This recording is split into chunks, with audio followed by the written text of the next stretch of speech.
I have a small percentage of Maori in me, and and New Zealand is a fantastic country in the way that the Maori and the Pākehā, so I'm Pākehā as white person, have lived in a unison right from the get-go. We've always had, the Maori Parliament, and now, now all the signs and everything, that Maori and English, and it's just one of those countries where Maori spiritualism is really appreciated. Not only appreciated, but everyone knows about it. And now you've got situations even in corporate world where they're acknowledged, and so I think within myself, I've always appreciated Indigenous people because of that. Hello and welcome to Toward a Better Life. This is Kevin Pennell, your host, and thank you, my friends, for tuning in to the episode. Regardless of where in the world you might be, our lives can flow with a natural rhythm, a natural flow of life to ultimately aim to balance. And this is the timeless message of Toward a Better Life, going along with the flow in the rhythm of life. And that's also performed through implementing balance, harmony, compassion, kindness into our lives, personally, culturally, spiritually, in so many levels. And this all begins with each one of us as individuals. I like to share these concepts on the podcast from around the world, seeking others of the same spirit, heart, and mind. And through the application of the many insights and teachings from the episodes, we can become better souls, spirits, and true human beings that continue their journey to wholeness and harmony, not only for ourselves, but for the generations to come. I also want to extend that opportunity out to everyone, and thanks to those of you that have already. Send in your music, your prose, your poetry, whatever it might be, storytelling to the show. I'll be glad to look into it and maybe get you on there. Please do subscribe to the program if you haven't done so already through your favorite podcast platform, and keep following for weekly magical insights into earth-based spirituality, self-development, and self-care. Also, remember to support the program by leaving a review on Apple or Spotify podcast. It only takes a moment to leave that review. It just helps the algorithms and helps to spread the word about the program. Do visit towardabetterlife.com, my website, where you can contact me to learn more about a free discovery call to help you on your own journey toward a better life, along with some prior episodes, learning opportunities and services that I offer outside the podcast, and a few accessories to assist you on your journey. The website also shares some information about upcoming events, like a continuing education class in Charleston, South Carolina, at the end of April. So if you're in that area and you want to join in for some continuing ed classes in massage, well, just contact me through my website or send inquiries to kevin@towardabetterlife.com for this and any other inquiries that you may have. I'm welcoming Belinda Coker to the program this week. Belinda is an Australian hiker, writer, educator who helps everybody build their confidence through some practical adventure and responsible travels. And she has completed solo hikes from Australia's Red Centre to crossing Greenland's Arctic Circle, experiences that shaped her belief that confidence grows through action, not theory. Through her platforms Soul Treader and the House Sitting Collective, she teaches how structure, trust, and responsibility create genuine freedom and the stability in life. So, before we start our chat, what does the tune or the time outdoors teach us about clarity, courage, and calm? Have you ever noticed the calming effects of the woods or any connection with the natural world that it may have on us, even if it's just for 15 minutes? Well, we can, walk into a forest, and it's even if we have an unpleasant mood, within minutes we seem to be washed over with a calm, and we feel our heart slow. Our stress vanishes. Our whole demeanor shifts. And that's where we're headed in this episode with Belinda Coker and the forest effect. What a delightful day on Toward a Better Life. We're having a wonderful opportunity to chat with Belinda Coker, and Belinda is in the UK. Hello, Belinda, and how are you Hello. doing? Hi, Kevin. I'm great. Thank you for having me on the show. Yeah, and you're in the south of the UK from what we understand today, but Yeah. that's not where you typically stay, is it? No, no. I normally actually stay up in Scotland, so Yeah. not right in the Highlands, but getting out towards the Highlands, and yeah, it's beautiful up there. I love Scotland. Yeah, It's a my family heritage is Welsh and Scottish, and right. of the Scottish side, it's Highland, because Yeah, we traced it. We're guessing, not done it. I have done the DNA thing, and it points a lot, believe it or not, all the way back to the Picts. So right. yeah, Okay. yeah, And have you it's got a bit of Norse in there? Have oh you yeah. got a bit of Norse? Oh, yes, because they loved coming over and procreating, didn't they? Yes, they did. Not too many people understand that. They said, "Well, what do you mean? I'm Irish." Well, you can say that. I know, I know. I think they did a study. They've done studies recently, and I think 50% of the people in Iceland actually have Irish DNA, and it's due to the raping and pillaging and bringing back women slaves and all that sort of thing. Hmm So it's hmm fascinating, isn't it? And we think about our ancestors and we think about indigenous people, but Mm. it's all intertwined when you look Yeah, at it. yeah, but especially, a land so old as Europe, when you say a Hmm land so old, which has been, it's been populated a lot longer with Western people as we know it. There was so much movement back then. It was Yeah, just incredible. There was so much movement, and, it was great. it is. Mm. It was.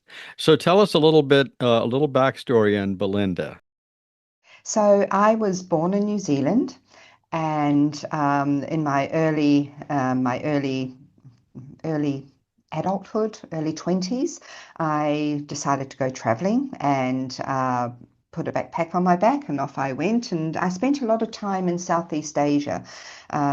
Most of my friends were sort of heading off to Europe to do the big overseas experience in Europe, and I sort of headed for Asia.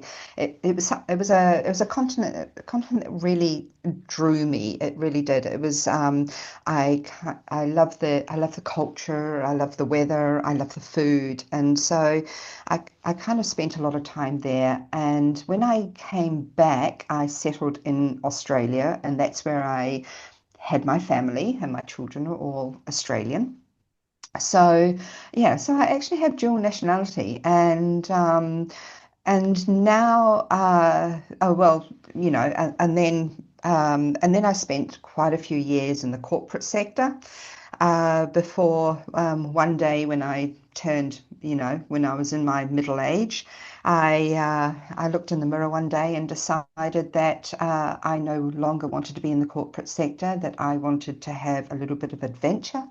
Not only adventure, but I wanted something else other than what I was doing that would give me longevity.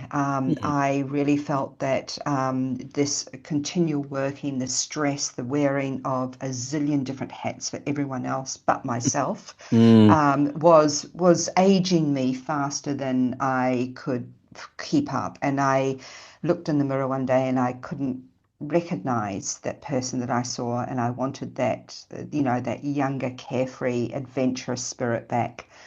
And that's when I started hiking, and hiking turned into multi-day hiking, and multi-day hiking turned into, you know, long solo um, traverses of, mountainous ranges, and places like the Arctic Circle in Greenland,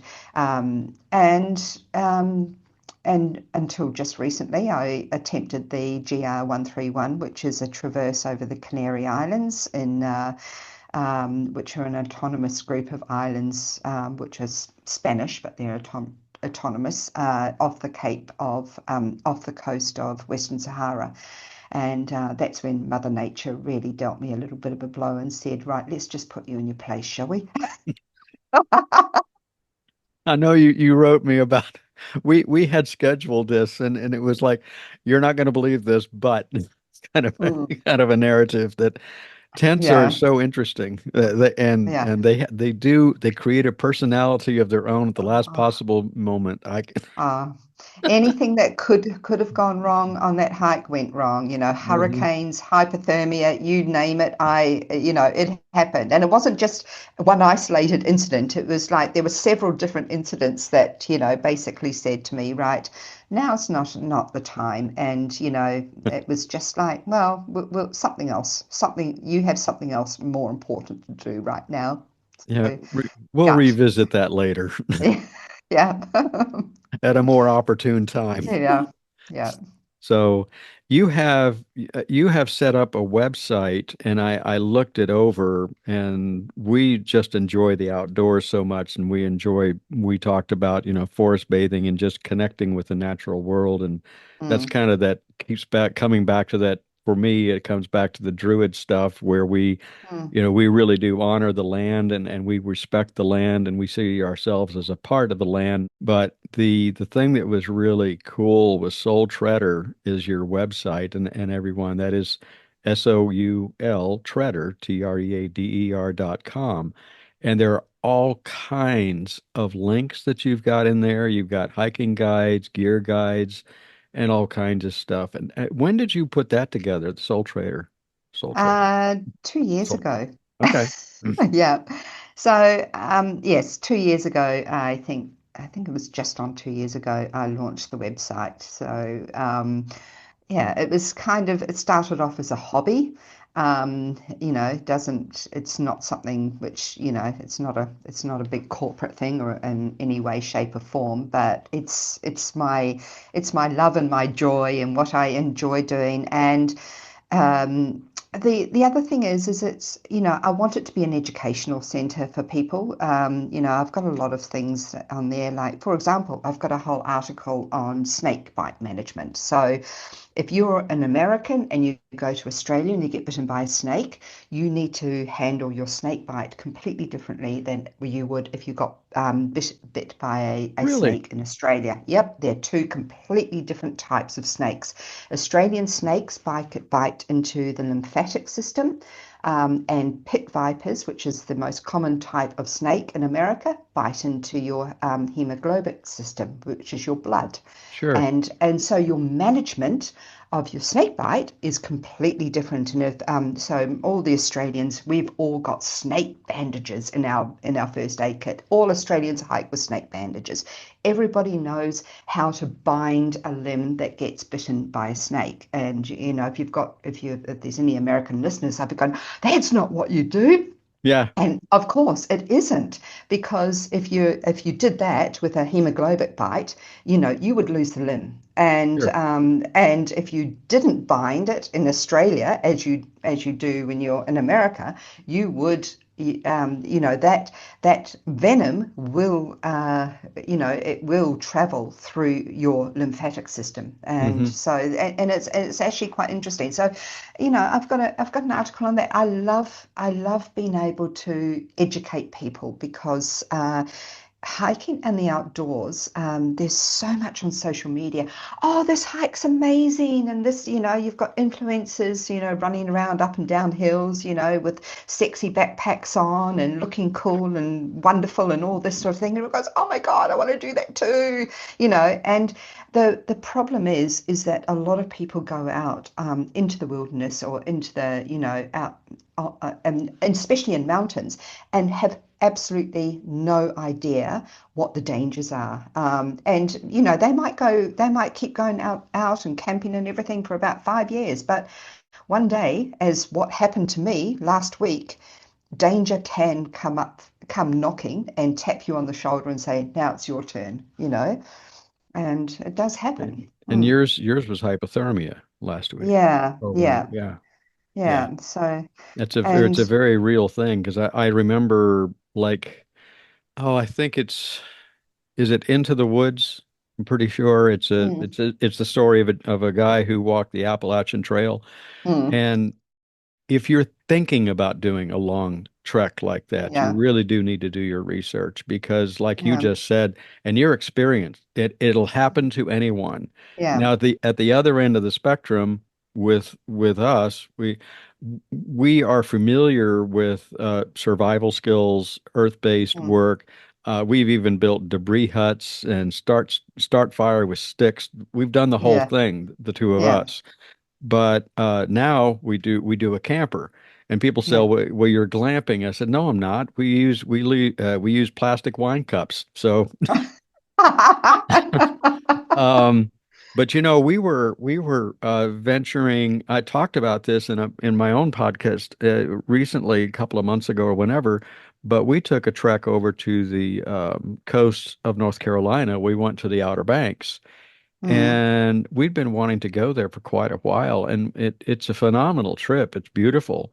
But the thing to keep in mind, particularly if you'd be going to do any kind of camping, particularly if you're going to be doing tenting or like we did with our camper, the first thing we noticed, and I tell this to everyone, regardless of the circumstance, regardless of the environment, always walk aware, always be aware of your surroundings and pay Mm. attention.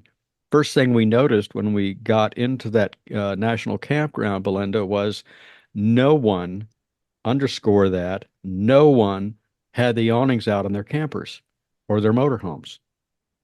And that's a telltale of wind Right. because you're going to Okay. watch your awning go up and over, and Yeah. I've seen that personally and I've experienced that personally, and it Yeah. comes out of nowhere just like Yeah. anything.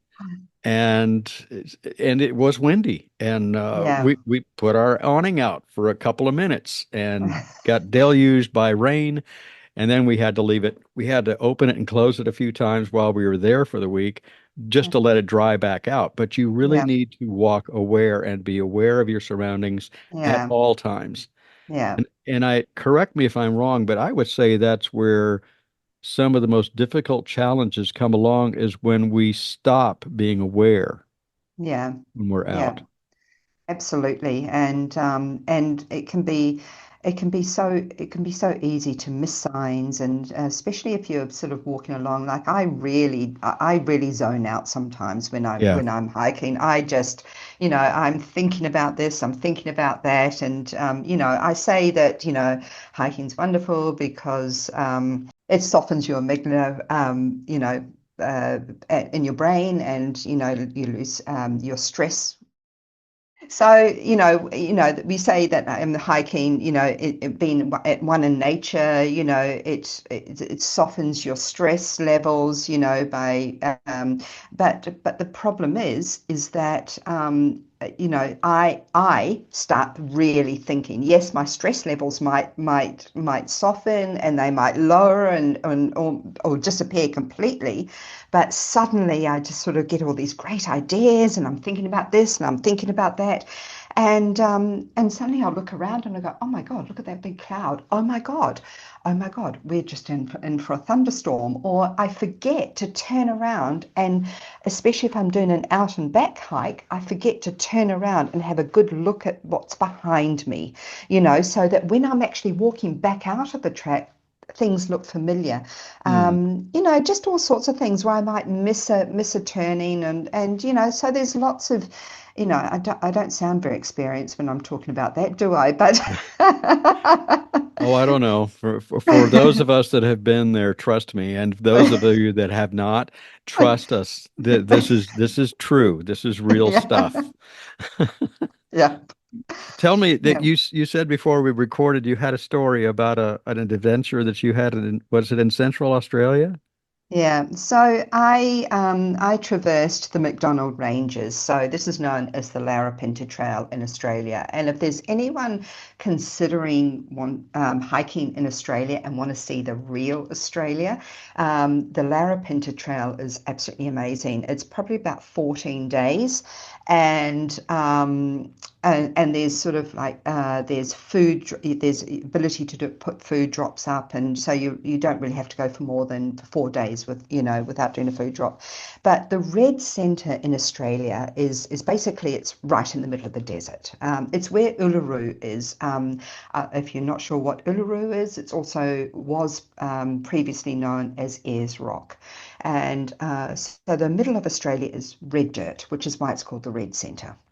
It's desert, so it's cold at night, hot during the day, and the stars are just amazing. It's just like a ton of diamonds above you. It's just absolutely Mm. beautiful. And I really do think that the red centre in Australia is the heartbeat of Australia. It really is. You can just feel it. I mean, Sydney, Brisbane, and Melbourne, they're just like the pretty things around the outside, like a necklace. They really are. But when you're there, there are so many sort of um, areas along this trail where the Arundhati people, used to converge many, many years ago. And when we're saying many, many years ago, I'm talking about 30, 40,000 years ago, like a long time ago. The Indigenous people, First Nations, also known as Aboriginal people, have been, they're known as one of the oldest peoples in the world. And there's one particular chasm called Stanley Chasm. It does have an Aboriginal name, but we'll call it Stanley Chasm just for now. And um, I was probably not in a good place with the relationship at that time, and I remember getting up at about 3 o'clock in the morning, and I remember being kind of a little bit sort of sad. I was probably a little bit anxious, what have you. And I walked towards this chasm. It was full moon, and I didn't even need a head torch. Wow. And this chasm was women only. So this was a chasm where women came together to learn, where the older women would teach the younger women, and it was a very, very spiritual place. There was an area where the men were not allowed to venture any further. And I remember walking past this point, and there were some rocks there, and they looked like dark black rocks, dark black rocks. And I felt this feeling of, almost like you're not good enough, or just this Mhm. this horrible kind of feeling. And I kind of walked past that, and the feeling went. And I went, oh, okay, well. And I was walking towards the cave, and it had the full moon was coming, shining down here, and I actually took photos of it. It was so cool. But I got in there, and suddenly I just felt I felt like I can't put a number on it, but maybe 100 women, just female energy, just wrapping arms around me and just giving me a hug and just saying, "You're okay. It's okay." Wow. It was just I had my Nalgene bottle full of water, and I actually dropped it, and it landed on my toe, and I got a blood blister. That's how I was like, and it wasn't that wide. It was probably about 10 foot wide. So it wasn't it was really quite amazing. And I just sort of stayed there for some time, and I was crying. I was like, Well, sure. crying. And then I kind of walked out of there, eventually walked out of there, and I went and made myself a cup of tea. I got my boiler, made myself a cup of tea. And at 6 o'clock, I thought, I want to go back. Hmm. No, the light had come up. The black rocks were just grey rocks. There was no feeling there. And I walked into the chasm, and there was nothing. It was just a chasm. But it was insane. It was I just felt, Christians will say it's the Holy Spirit, you know what I mean? Hmm. It was pulsating through me. Yeah. Yeah. And that was really special. And Mm. that's where I like to look at it is really manifesting that connection with the natural world. You Yeah. and not just the natural world, but oftentimes what goes hand in hand with that is the natural world becomes that ultimate connection with our ancestors or Yeah. the ancestors of a given Yeah. land, which you did. Mm. And I totally understand that. I've experienced similar situations in my own life, and Mm. it is tears that will Yeah, come, and it's not. yeah, And I remember, from the years past, it is often said that tears are actually the soul being cleansed. right. And Yeah, so that that's what makes I looked at. sense. Yeah, that's what I look at it as is my Mm, soul is being touched in a very tactile way, if I can mm, say that. And people say, mm. how can you talk about tactile when you're talking about spirit? And I say, well, then you haven't been touched. Yeah, Because it's almost impossible to say that didn't happen yeah, because it did. And there's just yeah. no going around it. But to Yeah. experience something like that, did you write about that in a blog and your website? Yes, I think I did. It was in the Larapinta Trail. I've got about, I was just seeing if I can quickly find it, that I've got about five articles on the Larapinta Trail, how to Yeah, do the yeah. food drops and, all about, all Is about it. But I don't think I did a whole article on it. I think I just sort of touched on it, but yeah. Yeah. Mm, Well, the mm. Larapinta Trail I'm guessing, is that one of the sites that you've got noted on your website as far as, Yes, yeah, okay. yeah. So if you just go to, I think in the top, I've just changed my menu names up at the top, but trail guides and go Yep. to Australia and Larapinta comes straight up there. So yeah, Yeah, you've got hiking guides. You've got New Zealand, Australia, Spain, Greenland, yeah, Scotland, yeah, USA, yeah. and And it. I'm about 10 guides behind, so I've still got a lot to write up about. So So I know that, okay, there it is. So if you clicked on the Australia version, then if you go mm, to quick links, there's Larapinta right there.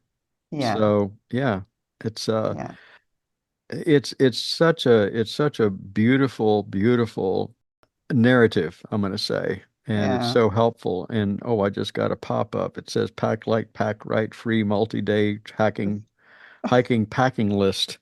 So Yeah. is there an app for this, or you just access it by your phone and go to the website? You just for the packing list. So that's I've just started to code, so I'm quite proud of myself. Like, Oh, you're doing obvious, quite well. obviously, I have a little like, AI helper, but I'm actually saying, like, I'm looking at it and saying, no, you're doing it wrong. I'm actually trying to teach myself to actually do it as a human as well. So, and so it's just an HTML, and you can open it on your phone and you can play around with it and send it to your friends and share it and save it and all that sort of thing. And you can kind of make notes about it, like, you need your pack, and make a note, pick up pack from Susie, or fix rip in hiking pants or whatever. So you can kind of like do all that kind of cool stuff with it. So you've hiked around the world. Do you, Yeah.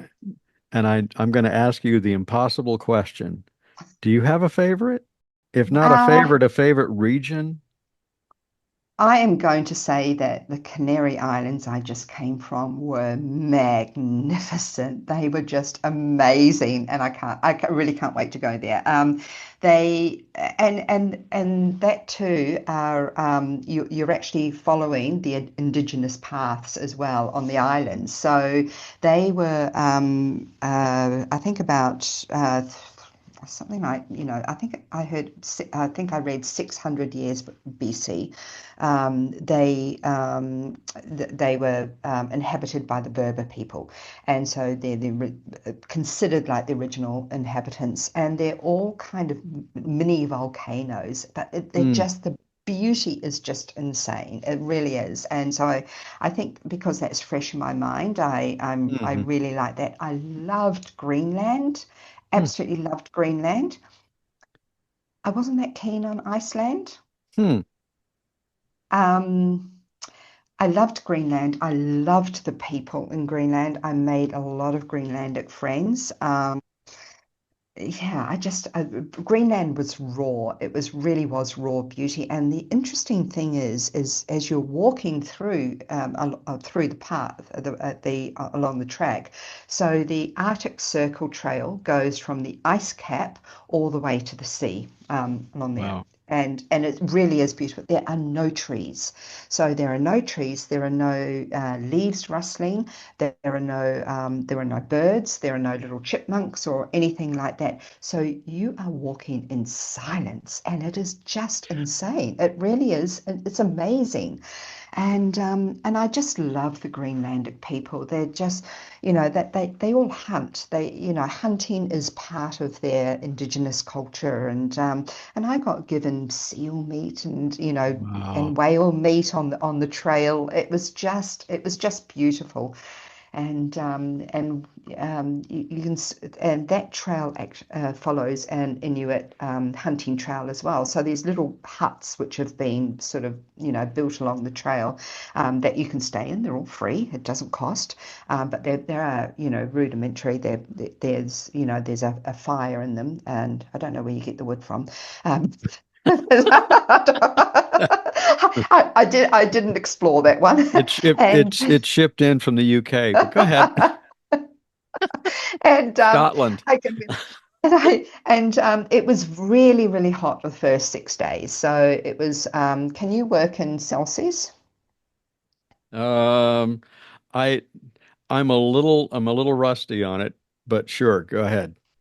So if you Uh, have, I've just I'm just doing this quickly. So the temperature when I started out was 86 Fahrenheit, which would but be, which is 30 around about 30 Celsius. yep. So yeah, so it was pretty hot, and but because of the air, the clarity in the air, and how close you are to the polar region, it actually at times felt like more like 40, and Hmm.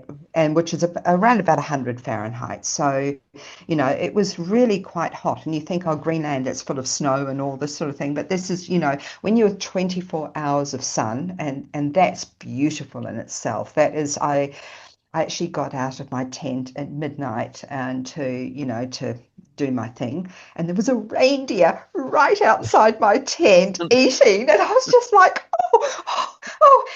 And I thought, I'm really busting, so I have to go, but my phone and my camera's in the tent. But what do I do? Do I take a photo first? But but the time I got to the little hut, which is just before the pass, before you finish and get to Sissimut, which is on the coast, the weather had changed.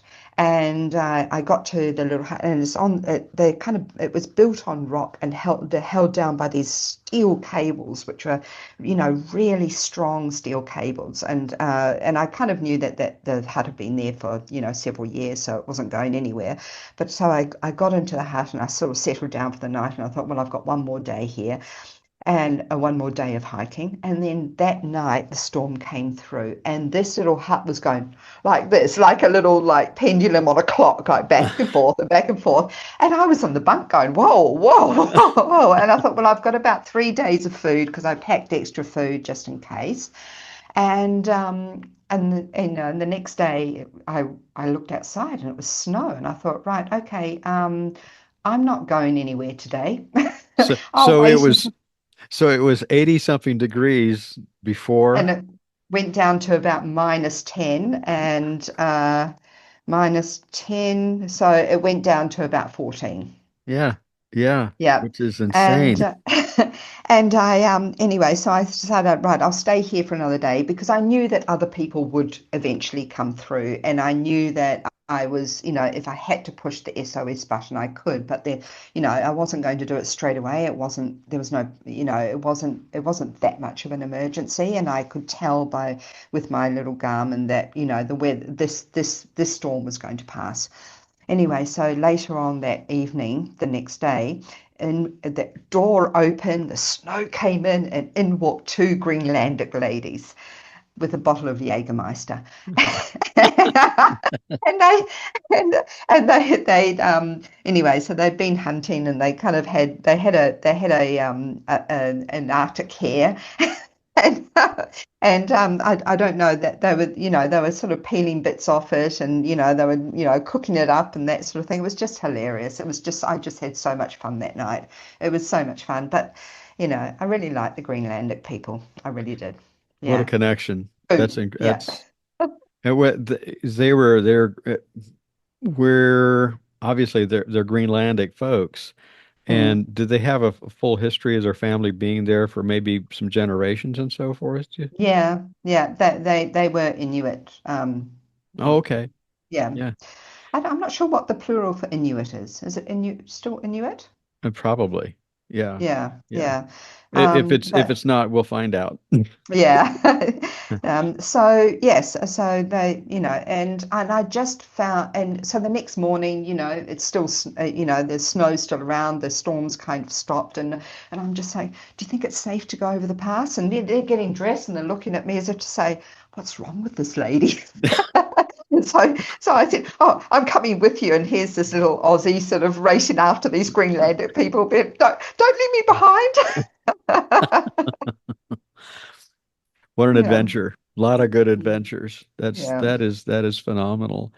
yeah. You've come in contact. I mean, you're Southeast Asia, Australia, Greenland, the Canary Islands, and you've mentioned a couple of times about the indigenous folks and their spirituality, and we touched on Mm. the ancestral part. Has indigenous spirituality made a mark on you, do you suppose, as you're going about doing some of these hikes across the world? I think so, but I think more so it's because of my where I was born. So Hmm. I have a small percentage of Maori in me, Oh, and and New Zealand is a fantastic country in the way that the Maori and the Pākehā, so I'm Pākehā as white person, have lived in a unison right from the get-go. We've always had, the Maori Parliament, and now, and now all the signs and everything that Maori and English, and it's just one of those countries where Maori's spiritualism is really appreciated. Not hmm. only appreciated, but everyone knows about it. And now you've got situations in even in corporate world where they acknowledge before each meeting, the Maoridom, and and appreciating the land of where they are situated, where this meeting is taking place. And so I think within myself, I've always appreciated Indigenous people because of that. And if you want to sort of read, I've got loads of articles about hiking in New Zealand, and where there's a Maori story, I will weave it into the trail guide as well. There's a fantastic one right at the very, if you go right to the very northern tip of the North Island, there's a huge Pohutukawa tree, which is a native tree. It has bright red blossoms, and Maori folklore has it when you die, your soul slides down the tree, slides down to the root, and that's how you go into the underworld. Oh, that's And cool. yeah, it is kind of cool. Yeah, yeah, and there's so much Maori folklore. It's wonderful, and there's a couple of hikes there. There's one hike where you can actually stay in a marae and experience a marae and the welcome. And a marae is a meeting house for a Maori meeting house, and you go through the whole welcome thing and everything. It's really neat. The I South know that Pacific's pretty cool. I noticed my mind just went over to I don't know if you're familiar with Sam and Graham, Men in Kilts. It's they do road trips and they did some in the UK, but they also did one in New Zealand Mm, about a year or so back. And they talked about how or they, it's a film, and they shared times where they would go to some of these different locations, and they were taught some of the Maori way and so forth, Mm. and it was really entrancing in a good way.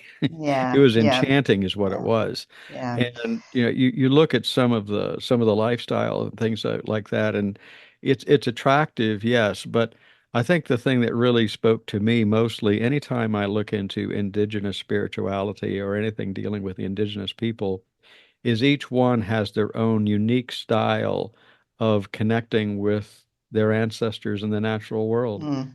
And Yeah, they honor the given area. So uh, yeah, you're in a wonderful opportunity, a wonderful place, and your mind must go that direction because of your heritage. And when you yeah. go someplace, you probably find yourself wondering, well, what were the indigenous people like here? Is that so? Yeah, absolutely, and I found that very interesting. Just even on the Canary Islands, which are now sort of touristy hotspots for Germans and British people. Well, sorry, there are other nationalities go there as well, but that's just sort of Sure. seems to be Yeah. every person, and and it just made there's an island called El Hierro, and so El Hierro was the next island that I was going to go to, before I cut it short. And El Hierro has got a tree that weeps water. Hmm. So yeah, so this was a water source for the indigenous people. So this tree actually weeps water. And yes, and you can actually see it on there's YouTube videos about it and that sort of thing. So it's kind of really cool like that because people back then would have, this is a sacred tree. Imagine being on a dry volcanic island and there's a tree that weeps water. That is going to be one sacred tree, right? Yeah. Yeah. It's going to be a wonderful tree for sure. It's going to be a very important tree. Yeah. But that's the uniqueness because we would look at, you know, for me, I'm really drawn to like oaks Mm, or alders or something like this, and each one has its own personality, really. mm, That's the mm. living part, isn't it? Because when we Yeah, think about, it's a tree, yeah, but this tree is alive. It has a yeah, personality, and I would be willing to bet you that mycelium and the root systems and so forth that work within the weeping tree, they're in a wonderful symbiotic relationship, yeah, yeah, and we can learn so much from that to yeah, let go of differences and things like that and understand that we're all here for one reason, that is to yeah, basically become better souls and better spirits by yeah, that connection, by those connections. yeah. Yeah. Yeah, it kind of, I really like to see, nations, all over the world where the revival of the indigenous people is being celebrated. I just think Hmm. it's so important. It really is. And Mm. there seems to be a movement that direction, isn't there, Yeah, Belinda? Yeah, I mean yeah, you've yeah, seen it. You mm, travel often, and you probably are yeah, beginning to see and people are beginning to say there really is something about the ancestral aspects yeah, of life. I mean, I've yeah, got a series of workshops that I do, ancestral healing, mm, and yet it's not just one particular culture. When you start to mm, look at it, you start looking at the Southeast culture. And I'm yeah, talking about Southeastern world. But then you have some of the stuff that I had mentioned to you before we began recording about the book Mutant Messenger Down Under. It's yeah, about a nurse that goes down and learns some very unique and very special and very spiritual things from the indigenous people of Australia in a walkabout mm, that started out supposed to be 3 weeks, ended up being 3 to 4 months, if that tells you yeah, anything. So yeah, they get yeah, pulled in yeah, because it's that connection.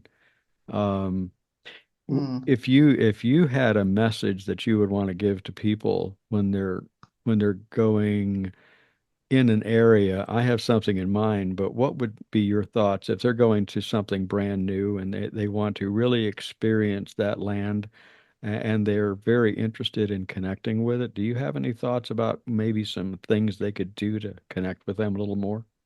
Leave your preconceptions at home, maybe.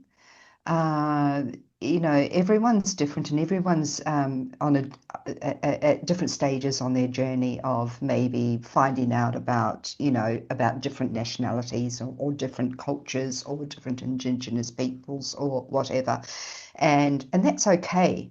But start by coming in, with a naked mind, just with a blank mind, and really try and observe. And yes, things might be done differently than what you're used to, but um, just just be present and just observing, just listen, observe and listen. It's and yeah, that's what that I think that's about it. Yeah. Does that work? Oh yeah.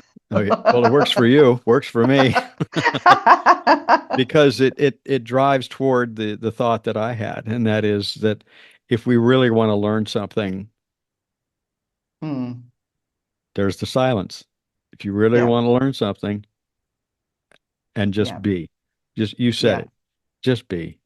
Go, yeah, and if you're in a busy mind and a busy thought process, and all these other things are running through your brain at the same time, take a moment, go sit down by a tree, and yeah. put your hands on the earth and Hmm. just feel the energy of the earth and feel the Oh, energy that's emanating from the tree to you. yeah. Feel the energy flowing through the grass and Hmm. everything around you, and then start to listen. And before you know it, you might hear insects, you might hear birds. Yeah, But yeah, up in Greenland, you may hear even more silence. yeah. I And we're so afraid of silence, aren't we, Belinda? yeah, yeah, absolutely. You're talking about, grounding with the earth, and I love walking barefoot. Like, I don't hike barefoot because I just don't. I find it quite. Hiking barefoot is something I don't do, but I love walking barefoot, and people don't walk barefoot enough. Just on the grass, on the ground, and lying in shavasana on the grass or on the grass on the earth is just so grounding. I mean, I think that's why it's called grounding, isn't it? Yeah. Yeah, it Maybe. is. Yeah. And it can be very, very revitalizing, to be able to do that. Mm.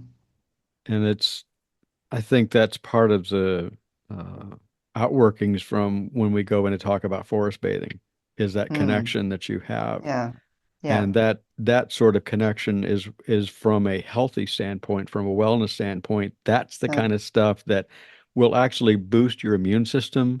It'll yeah, it'll settle you down. It'll help with certainly with tension and stress, which is going to affect blood yeah, pressure, all these yeah, things, and they just settle in just by doing that and just yeah.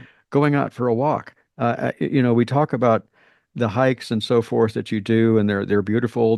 Mm. They're days long that you do this, but we don't have to just do that. We can do Mm. just the 20 to 30-minute walk 4 or 5 times a Absolutely. week. And Yeah, and yeah. that's all it takes. And and the thing is a lot of people are scared to go barefoot. They're scared to walk through the grass and go barefoot. Hmm. No, nothing's going to happen to you. You No. might get a prickle in your foot or something like that. I mean, big deal. Get it Yeah. out, you know. Yeah, there are times, like you said, that you do need to wear boots and hiking shoes or hiking boots. Yeah, Definitely, because yeah, that's just wise. yeah, yeah. Particularly if you're going to do rough terrain or something like that. But Mm, but the yeah. barefoot part is so unique. Mm, And so what a wonderful experience it is to feel the earth beneath your feet mm, and wiggle mm, your toes in it. I had a gentleman on recently, and Mark Firehammer, and he talked about how there was a time where he was in a park, and he's a grown man talking about this, and he just sat down one day because he saw a sandbox, And he went down and he sat on the edge of the sandbox, stuck his feet in the sand, and just started wiggling his toes. And he watched this businessman start to walk up, and they acknowledged each other. And before you know it, the businessman had his shoes and socks off, was sitting there beside him in a suit with his Right. feet in the sand. And they said, Wow. and it's so warm and comforting, and Mm, all of the shields that are there from culture, they all mm, just melted away, and they were just yeah. two men acting like children, which is great Yeah. because you Yeah. don't want to lose that vibrancy of childhood when we're doing. No. And I would think that's maybe a magical element of doing some of this hiking is go into it with a childlike attitude of curiosity and Mm, freshness. yeah, absolutely.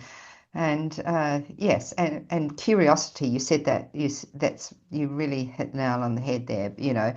I'm curious, like oh, like look at that little critter there. Like, what is it? Where does it live? And just taking note of your surroundings when you haven't got monkey chatter going on, but monkey chatter in your head.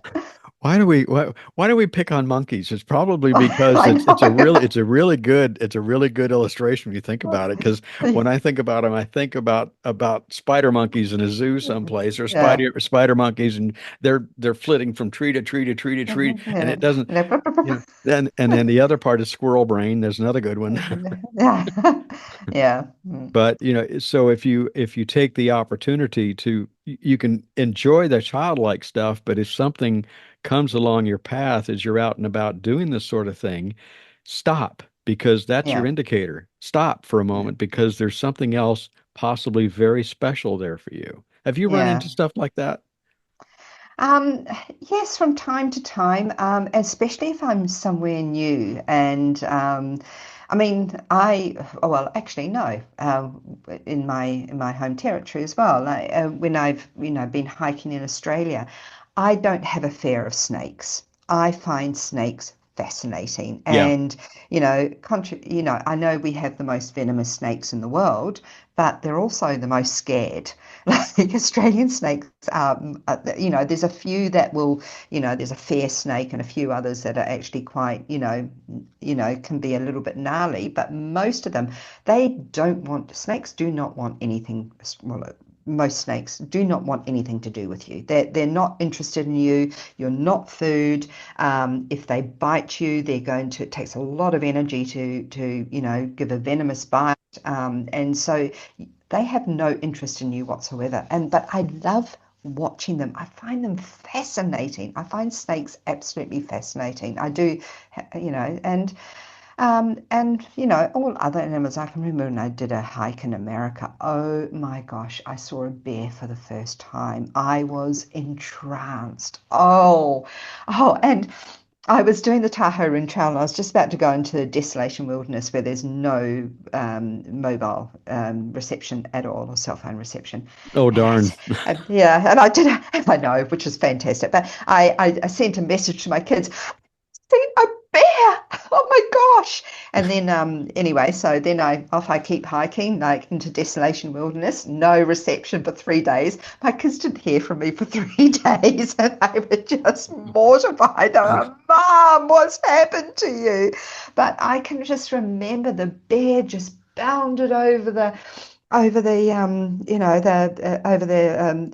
trail with his Mhm. hair going up and down like Fabio, and I was just like, wow, that's so amazing. Where were you? I think I was just outside Tahoe City. Is Tahoe Okay. City the Hmm. northern part of Lake Tahoe? I think Yep. there's two. There's one up the top. There's a Tahoe City or the Tahoe. There's two Hmm. Tahoes, one at the top and one down the bottom. Yeah, yeah, It was the northern one. So, yeah. yeah. But just going somewhere else and seeing animals that you never see. Like for Greenland, you've got musk oxes, which look like mini bison, but they're actually related to goats. And you've got these little mini bisons like running around, which are actually goats, or goat from the goat family. And yeah, so it's great. It's Mm. it's it's their land too. It was their land first, and Yeah, and we yeah, we can just enjoy them. And Yeah. that's another one is to keeping in mind when we come in contact with the natural world and we do see bears, snakes, deer, whatever, Mm, we need to keep in mind that we are in their territory and we need to be yeah. mindful that, oh, I'm going to run up and I'm going to get a picture of this right Yeah. next to it. And you don't understand the ones that I remember so well up in Maine, for an example, you have, of course, the moose. And Yeah. that's 12 to 1800 pounds. I am a And bit scared of those. and people will come up and I've seen it and I said, "Are you out of your mind?" Yeah. Yeah. Expletive, Yeah. expletive. Yeah. But Yeah. it's like you don't understand that this is the other unique one is when it is rut season. And Mm, I said, you're really insane to be even within 50 to 75 yards of a bull moose in rut season. yeah. You need Yeah. to just know. Be Yeah. mindful, allow it, be thankful that it allows you to take its picture. That's Yeah. it's sharing its spirit with you because, and just honor that, honor their space. I'm going to get off my pulpit here because I it just know. makes me a little nuts when we see stuff. You touched on animals being habitualized, like bears, feeding on food. We've just had a horrific incident in Calgary, which is formerly known as Fraser Island in Sydney. I mean, sorry, in Australia. Where there's a lot of native dingoes on there, and a lovely, young Canadian girl, probably 19 years old, has been, she met an untimely, you know, um, and my heart just goes out to her, and it goes out to her and her family. But that these dingoes have taken food again and again and again and again because people have either fed them right from the very beginning, or they've left their food where dingoes can access them. I've always been very scared on Calgary. I've been there a few times, and those dingoes, they're watching you all the time, and they're waiting for any instance where they can take advantage and get some food. And there's big signs there about what you shall not do, and people continue to do it. They are a native, they're a native dog. And the thing is I think about when you said dingo, I understand what a dingo is, but I think sometimes the equivalent here in the States would be the coyote. Yeah, yeah. And I remember distinctly one time when I was living out in Arizona that I saw a coyote that I had to do a double take of because this coyote looked to be about, at least 100 pounds. He was a good Wow. size. And they're not usually that big because I had to think, is this a German Shepherd or is this a coyote? It's a coyote. And Yeah, what do you think he was doing? He was going through the garbage. yeah, Well, what do you expect him to do? yeah, That's what they do. And we yeah, have we have like you said, we have taught them to do that. yeah, So don't yeah, blame them. And yeah, so anyway, get off yeah. that. Yeah, no.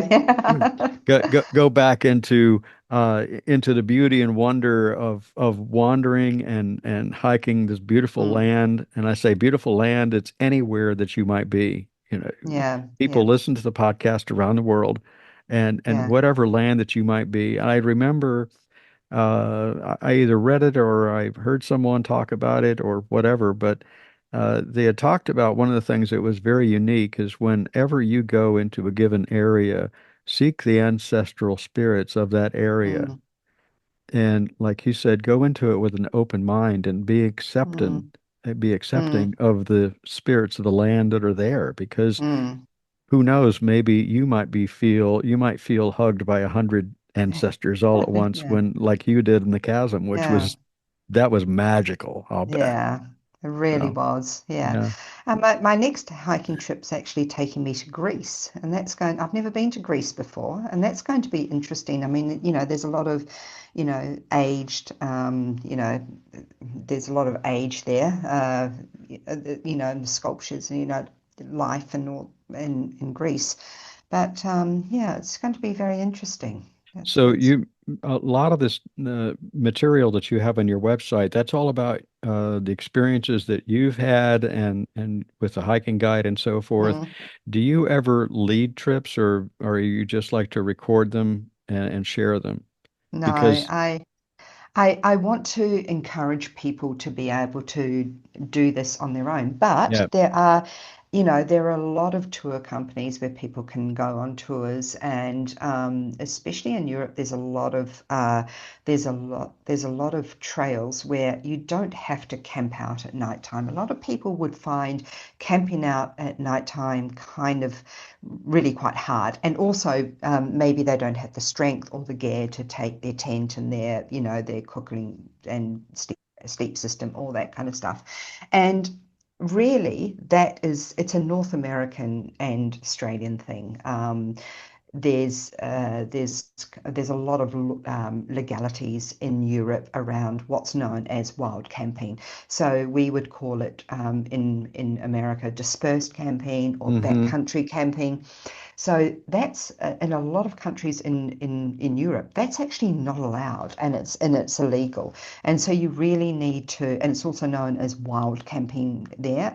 There's a few countries, Scotland's one place where you can wild camp, and also the Scandinavia, all through Scandinavia, you can wild camp anywhere. So that's, and I think the French call it bivouacking. So yeah, certain places you can, and I really feel for me, being outside and being in the wilderness, that's where I want to sleep. But for a lot of places, you're not allowed to do that, and you have to go hut to hut, or you have to go hut to hut or inn to inn, and that can be a great alternative for people who that the whole concept of taking their tent and their sleep system on their back is just in the too hard basket for whatever reason. And everyone's different, and there's no judgment, because you might walk hut to hut, but you're still experiencing the land and the nature in between hut to hut. I mean, New Zealand has 10,000 hiking trails and 900 government huts, and well, some of those huts are free as well. So yeah. that's one of the things that you've got on the Appalachian Trail too. They Mm, have that, and it's not just the Appalachian Trail. There are a lot of trails in the U.S. that are that way. There are trails like mm, that around the world that are like you just said. yeah. I think it's interesting too because if you go from the East Coast of the U.S. to out west in the U.S., it's Mm, two different things. And out in the West, you have a little thing that's magical. It's the BLM, which is the Bureau of Land Management. And right, basically, the Bureau of Land Management is your land. If right. you are here, it is your land. And yes, uh, you can bivouac out there if you want to. Yeah, And yeah. I have, and Mm, it's a phenomenal experience to do that. But you need mm, to make sure that you can do that, that you're not on yeah, somebody's private land. That's the other yeah, piece. So yeah. before I forget it, if someone is really you've excited them, we've excited them about go out and do something like this. If they have never done anything like this before, but they have an interest in it, what do you suggest to do? I would first of all, I'd suggest do just start off with day hikes, just so you get to be able to understand the terrain that you're walking on. Like when you're on a hiking trail, the you've got roots, you've got stones, it's a very uneven ground, and you are using basically every muscle in your body to be able to negotiate this, a trail. It's so different from walking on a footpath where you're doing the same movement over and over again. If you don't have anyone that you can go hiking with, because I do recommend that people start off by going with somebody. There are many meetup groups, there are many Facebook groups where people can find people that they can hike with. And I think from a safety perspective, that's really important. And the hiking community is one of the most amazing communities, I think, in the whole world. It doesn't matter if you've got six legs or two or none. It doesn't matter. You will be accepted. It's a very accepting it's a community. And once you've sort of got your confidence in doing a hike, maybe start to do a couple of ones by yourself. But I actually have a free book on my website, so Okay. it's actually a free book. It's called Hike It Right: Health, Safety, and Hygiene on the Trail. And with that, I go right into safety, right into health.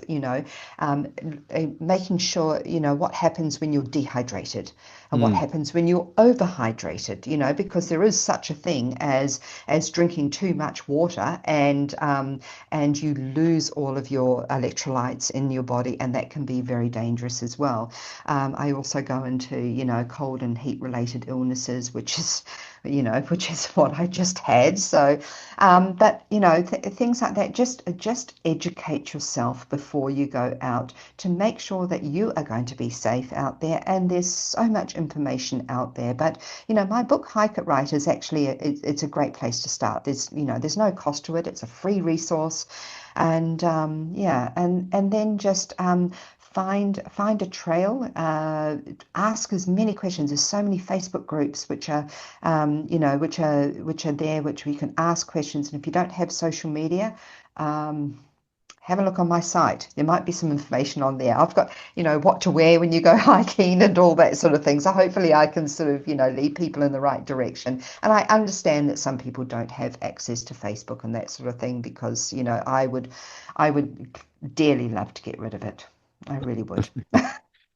Waste So, book, I call it. so, so for reference point, I just found it. It's under your essentials part. And Right, if you scroll right. down far enough down to the camping section, you'll find like this, we've got loads more. And it just asks for your name and email address. Yeah. And I would be willing to say that it's safe to do that. You're not going to sell their information someplace. No, no. But if you do that, then there's where you get it. It says it right there. Hike it Yeah, right, safe, health, and hygiene.